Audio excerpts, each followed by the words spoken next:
तो भाई अनिरुद्ध ये बताओ कि ये सब कुछ कर कैसे लेते हो? दो लोगों के साथ अपने रिश्ते को मेंटेन करके रख लो। एक बार अर्शी के लिए बात करते हो तो एक बार झनक के लिए बात करते हो, कभी झनक के लिए अपने दिल में प्यार दिखाते हो तो कभी अर्शी के लिए अपनी जिम्मेदारी दिखाते हो। ये बोलते हो कि ये मेरी पत्नी है, मैं झनक को भूल चुका हूं और झनक कौन है। तो एक कई बार ऐसा लगता है कि तुम्हारे बातों से ना कि तुम पूरी तरीके से झनक के ही हो, झनक के बिना तुम जिंदा नहीं रह सकते हो। और शायद इसीलिए आज अनिरुद्ध ने आज के खास एपिसोड में एक बहुत बड़ा स्टेटमेंट जारी कर दिया, जिसके तहत यह कहना गलत नहीं होगा कि वो अर्शी से शादी शायद ही करने वाला है, या फिर यूं कहें कि शादी नहीं करने वाला है। नमस्कार दोस्तों, आप सभी का स्वागत है टाइम्स ऑफ मीडिया में, जहां पर मैं वेणु कुमार झनक से जुड़े एक और अपडेट को लेकर आप सभी के सामने हाजिर हूं। जहां पर आज के एपिसोड के हाई वोल्टेज ड्रामे को तो देखा ही गया, लेकिन आपको पता होना चाहिए कि आने वाला एपिसोड इससे ही बड़ा होगा, जिसके बारे में मैं आपको आज के इस खास रिपोर्ट में बताने वाला हूं। फिलहाल तो अनिरुद्ध ने क्या कहा इस बात पर गौर करते। अनिरुद्ध सबसे पहले जब यहां पर पहुंचता है, रस्मों की तैयारी चलती रहती है, अर्शी भी पहुंच जाती है,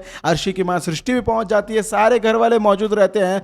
तो वहां पर बेशक ही सृष्टि के बारे में बातें चलती रहती है, और सृष्टि तो पता ही है कि मौका नहीं छोड़ती है अनिरुद्ध को खरी खोटी सुनाने का। उसे यह पता है कि वो उसका घर का दामाद होने वाला है, लेकिन फिर भी इनके बीच की नोकझोंक कुछ ज्यादा ही हाई वोल्टेज ड्रामे के साथ रहती है। जैसे कि कभी भी सृष्टि यदि कोई भी बात बोलती है तो अनिरुद्ध सृष्टि के हर बात का जवाब जरूर देता है, और कहीं ना कहीं ये बोलता है कि आंटी आपको सब कुछ पता है, आप ही के कारण आपकी बेटी की जिंदगी बर्बाद हुई है। और ऐसे में बातें गोल घुमाकर हमेशा से ही झनक पर आकर अटक जाती है। इसीलिए आज के एपिसोड में ना झनक के बारे में कोई बात नहीं करेगा। झनक हमारी जिंदगी से जा चुकी है, और भला झनक को कब तक ही कोई याद करता रहेगा, ऐसा कहने वाला है अनिरुद्ध। और यकीन मानिए दोस्तों, ऐसा अनिरुद्ध ने कह दिया, इसका यह मतलब नहीं है कि वो झनक से प्यार नहीं करता है, वो झनक के बारे में सोचना नहीं चाहता है, झनक के बारे में बातें नहीं सुनना चाहता है, बल्कि इसका यह मतलब है कि वो अपने दिल के दर्द की भड़ास को निकाल रहा है। देखिए, कभी कभी क्या होता है कि हम किसी को बहुत ज़्यादा प्यार करते हैं और वो हमसे बिना बताए कुछ काम कर गया हो तो हम बोलते हैं भाई ठीक है जा, तू भाड़ में जा, हमें क्या मतलब है, क्योंकि तू क्या करता है हमें कुछ नहीं बताता, ठीक है जा भाई, तेरे को जो करना कर। यही चीज़ें ठीक यहाँ पे भी हो रही है, क्योंकि झनक ने अनिरुद्ध को बताया नहीं था जब जाने से पहले, और कहीं ना कहीं एक लेटर के जरिए झनक की जब जाने की खबर है वो अनिरुद्ध को पता चली, तो कहीं ना कहीं अनिरुद्ध ना झनक से बहुत ज़्यादा अपसेट है। और अपसेट हम किससे होते हैं दोस्तों? जो अपने खास होते हैं, जो हमारा दिल तोड़ देते हैं, जो हमारे दिल के करीब होते हैं, उन्हीं से तो हम अपसेट होते हैं ना। ऐसे ही कुछ अनिरुद्ध का भी किस्सा है, लेकिन यहाँ पे शायद कोई भी आज अनिरुद्ध की बात को समझ नहीं पाया, लेकिन हमारा काम है अनिरुद्ध की बातों को पकड़ना, झनक की बातों को पकड़ना। इसीलिए हम उस बात को पढ़ के आपके सामने लेकर आए, जहां पर ये देखा ही गया है कि अनिरुद्ध आए बाएं हमेशा झनक के बारे में कुछ ना कुछ बोल रहा है, लेकिन कहीं ना कहीं वो झनक के बारे में बात भी तो कर रहा है। ऐसे में नफरत ही क्यों दिखाए, वो ये गुस्सा ही क्यों दिखाए, लेकिन कहीं ना कहीं झनक की बातें करने का उसको मौका तो मिल रहा है। अरे झनक का नाम उसके लबों पे तो आ रहा ना, ये चीज़ें शायद किसी को समझ नहीं आ रही है, इसीलिए वो ये बोल देता है कि ठीक है झनक लगती कौन है, वो हमारी लगती कौन है, वो तो घर से जा चुकी है, ठीक है जाए।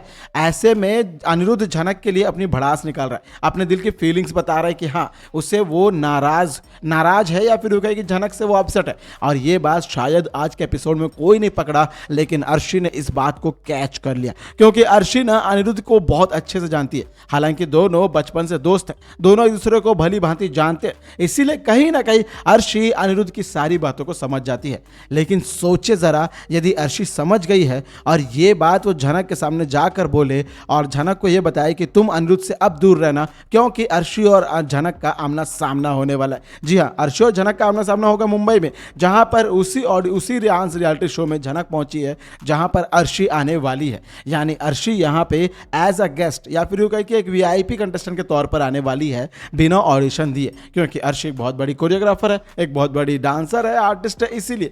लेकिन किसी भी कला का सम्मान करते हुए झनक अर्शी का स्वागत जरूर करेगी, और ये भी बोलेगी दीदी आप मुझसे बहुत बड़ी कलाकार हैं, मैं आपका सम्मान करती हूँ। लेकिन बदले में अर्शी क्या बोलेगी? झनक तुम यहाँ भी पहुँच गई हो मेरी जिंदगी में, वहाँ भी तुम्हारे अपने घर में भी तुम्हारी बातें चलती थी, मुझे ऐसा लगता है कि अब झनक तुम्हें यह सोच लेना चाहिए कि तुम मेरे हर चीज से दूर चल जाओ, क्योंकि मैं चाहती हूं कि तुम यहां डांस भी मत करो, क्योंकि ये भी तो मेरी ही जगह है, क्योंकि यहां भी तो मैं ही आई हूं ना। और यहाँ पे मेरे साथ अनिरुद्ध भी है, तो कहीं ना कहीं ये मैं चाहता हूँ कि हम दोनों एक जगह रहे और तुम हमें ना दिखाई दो, ताकि कहीं भी ना दिखाई दो, तुम्हारा जिक्र ना हो। लेकिन ऐसा कैसे चलेगा अर्शी जी, ऐसा कैसे चलेगा? अरे झनक क्या अपने सपनों को पूरा नहीं कर सकती है? यदि कोई डांस रियलिटी शो हो रहा है मुंबई में या कहीं पे भी, तो आप भी वहाँ आई हैं, इसमें एक संयोग ही हो सकता है ना। लेकिन यहाँ पे कोई साजिश थी ना कि झनक पहले से जानती थी कि अर्शी दीदी यहाँ आने वाली है, तो अनिरुद्ध को लेकर आएंगी, तो मैं पहले से यहाँ पे रहूंगी, तो मैं भी उनसे मिलूंगी। ऐसा कभी झनक ने सोचा ही नहीं था।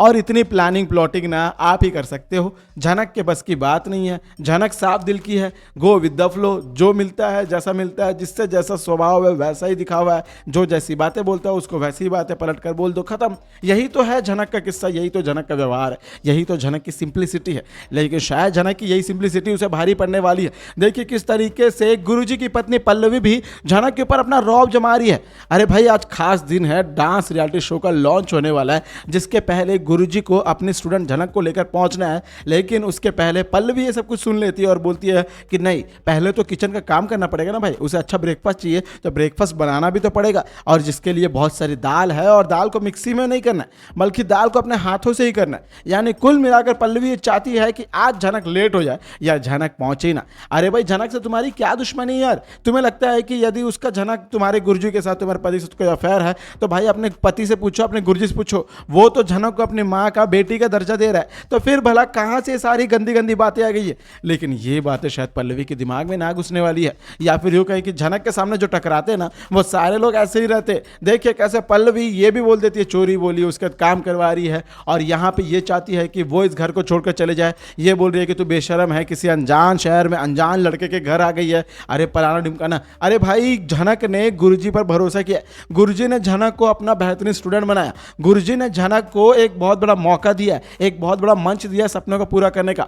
तो फिर भला वो सब कुछ छोड़कर झनक कैसे जा सकती है? गुरुजी का सम्मान करती है झनक, और कहीं ना कहीं झनक को पता है कि गुरुजी की जिंदगी के बिना, गुरुजी को बिना बताए यदि उसने कुछ भी किया तो ऐसे कलाकार, ऐसे गुरुजी के साथ कहीं ना कहीं धोखा करना एक बहुत बड़ा पाप हो सकता है, और झनक ऐसा कभी नहीं कर सकती है। इसलिए वो ये बोल देती है पल्लवी को कि नहीं, मैं अपने गुरुजी से कोई बात झूठ नहीं बोलूंगी, मुझे टाइम पे जाना है सो जाना है, उन्होंने कह दिया सो कह दिया, उनका आदेश मेरे सर आंखों पर है। अब ऐसे में आप मुझे दाल पिसवाए, नाश्ता दे या ना दे, कुछ भी करे, मैं चाय के साथ 2 बिस्किट खाऊंगी और चले जाऊंगी, क्योंकि मुझे डांस करना है और ये मेरा आज बहुत इंपॉर्टेंट दिन है। लेकिन सोचे ज़रा क्या होगा जब आने वाले एपिसोड में अर्शी पहुंचेगी कला के शहर कलकत्ता से झनक के सामने, और झनक के जो भी अपने रूम में जब सुनाई देगा अनाउंसमेंट, तो झनक पूरी तरीके से हैरान हो जाएगी कि भला कोलकाता से कौन आए। लेकिन जब उसे पता चलेगा कि अर्शी आई है, अनिरुद्ध आया है, तो कहीं ना कहीं झनक को थोड़ी बहुत घबराहट तो होगी, क्योंकि झनक ये सब कुछ छोड़कर अपनी आज़ादी के साथ अपने नए सफर को शुरू कर रही थी। लेकिन जब उसका पास्ट उसके सामने फिर से आकर खड़ा हो गया, जब अनिरुद्ध सर आकर उसके वापस खड़े हो गए, तो कई सारे मन में सवाल तो उठने वाले। अब ऐसे में झनक अपने अनिरुद्ध सर से क्या क्या बातें करती हैं, क्या क्या इनके बीच की दिल की बातें निकलती है, और क्यों अनिरुद्ध ने अर्शी से शादी नहीं करने की बात कही है, ये सब कुछ कैसे कैसे अनिरुद्ध बताएगा झनक को, ये बहुत बड़ा आने वाले एपिसोड का हाई वोल्टेज ड्रामा होगा, जिसे देखने के लिए मैं तो एक्साइटेड हूँ, आप कितना एक्साइटेड है मुझे कमेंट के जरिए ज़रूर बताइएगा। और हाँ दोस्तों, आप ये है झनक की रिपोर्ट। और हाँ, यदि आपको वीडियो अच्छी लगे, यदि आप भी झनक के सफ़र में उसके साथ हैं, तो वीडियो को ज़रूर लाइक करें, शेयर करें, सब्सक्राइब करें टाइम्स ऑफ मीडिया को, ताकि आपके फेवरेट शो झनक से जुड़े सारे अपडेट आप सबसे पहले पा सकें। मिलता हूं दोस्तों मैं आपके साथ अगली रिपोर्ट में, तब तक उन्हें ख्याल रखें। Bye bye, take care.